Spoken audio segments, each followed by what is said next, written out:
Now we look at the second page of the worksheet.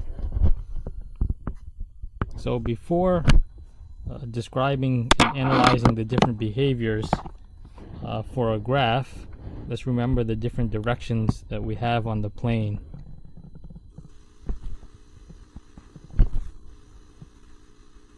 So when we go left and right, that's the x direction, and if we go up and down, that's the y direction.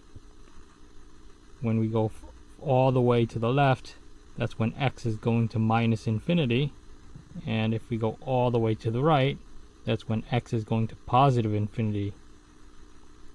And then in the y direction, if we go all the way upwards, that's positive infinity, and if we go all the way downwards, that's minus infinity. Okay, so now let's look at the different behaviors that we have when we have vertical asymptotes.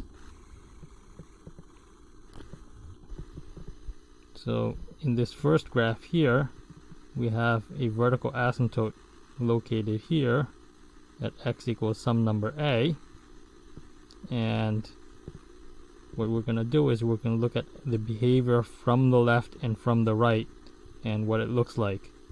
So for this graph here, if I'm approaching from the left, what you want to do is you want to follow along the graph towards the asymptote, right? So from the left, we go towards the asymptote and we look at which direction the graph is going in.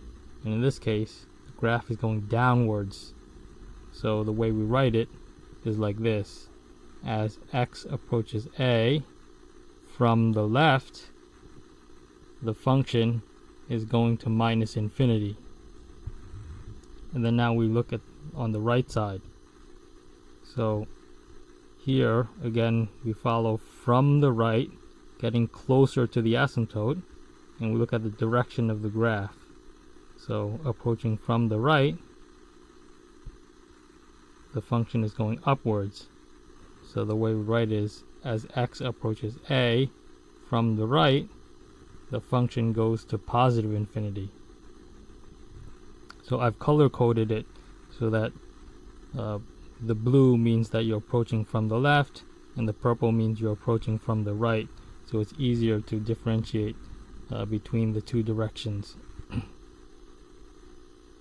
Okay, so all the other graphs are similar, right? So you want to follow from the left and from the right and see which direction the graph is going in.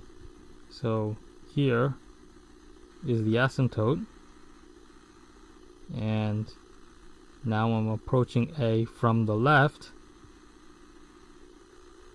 The graph is going upwards, so we write as x approaches a from the left, the function is going to positive infinity. And as I approach from the right, the function is going downwards, so I write as x approaches a from the right, the function is going to minus infinity. So let me repeat again.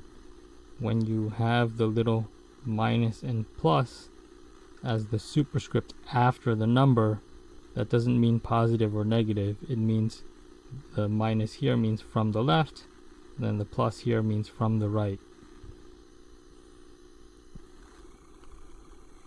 Okay, so in this third graph, if we approach from the left, it's going upwards, and if we approach from the right, it's also going upwards. So we write as x approaches a from the left, the function is going to positive infinity because it's going upwards, and as x approaches a from the right, the function is also going to positive infinity. And so because in this case it's going to the same place both from the left and from the right, we can combine it to say as x approaches a from both sides, the function is going to positive infinity. But when there's no symbol after the number, it means that you're approaching from both sides, from the left and from the right at the same time. And so again, because it's the same from the left and from the right, we can combine it like this. And then finally in this last graph, we have the vertical asymptote here, and as we approach from the left, it's going downwards. As we approach from the right, it's going downwards. So we write, as x approaches a from the left, the function is going to minus infinity, and as x is approaching a from the right, the function is approaching minus infinity. And again, because they both have the same thing, we can write as x approaches a from both sides, the function is going to minus infinity.